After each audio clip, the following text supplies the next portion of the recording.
हत्या के मामले में 3 आरोपियों को आजीवन कारावास। पत्नी से छेड़छाड़ के विरोध में की थी युवक की हत्या। वर्ष 2020 में आरोपियों ने दिया था वारदात को अंजाम। नदीगांव थाना क्षेत्र के सिकरी बुजुर्ग में हुई थी हत्या। कोर्ट ने सजा के साथ तीनों पर लगाया 3,12,000 का जुर्माना। जिला सत्र न्यायालय की SC/ST कोर्ट में सुनाया गया यह फैसला। ये ग्राम सिकरी बुजुर्ग है, थाना नदीगांव में पड़ता है।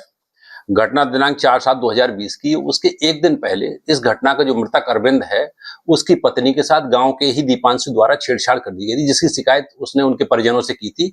उसी नाराजगी में लेके 4/7/2020 को रात्रि 8 बजे मृतक अरविंद अपने भाई रमजू के साथ दुकान पर सामान खरीदने गया था गांव की। उसी समय पहले से वहां पर दीपांशु गुर्जर, अंशु उर्फ रामानुग्रह और अभिनेंद्र उर्फ बोली गुर्जर खड़े हुए थे। इन्होंने कहा, साले चमरा वाले, तेरी इतनी हिम्मत कि तू मेरे घर जाके शिकायत करेगा। और इसी बात पे तीनों ने घेर लिया और दीपांशु ने अपने तमंचा से मृतक अरविंद को गोली मारी। जो गोली उसके पीठ से निकलते हुए सीने से निकल गई और वो मौके पर ही गिर गया।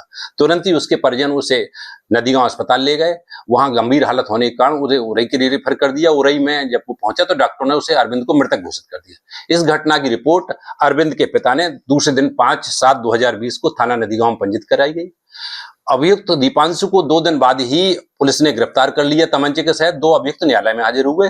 इसका आरोप पत्र विवेचना उपरांत CO राहुल पांडे द्वारा न्यायालय SC/ST कोर्ट में दाखिल किया गया और इस मुकदमे की पैरवी मेरे निर्देशन में सहायक शासकीय अधिवक्ता बृजराज सिंह गुर्जर द्वारा की गई। कुल 14 गवाह पेश किए गए। आज न्यायालय SC/ST कोर्ट के न्यायाधीश श्री सुरेश कुमार गुप्ता द्वारा अभियुक्त दीपांशु गुर्जर, अंशु उर्फ अनुग्रह, अभिनेंद्र उर्फ बोली गुर्जर को आजीवन कारावास से दंडित किया गया और तीनों पर संयुक्त रूप से 3,12,000 का जुर्माना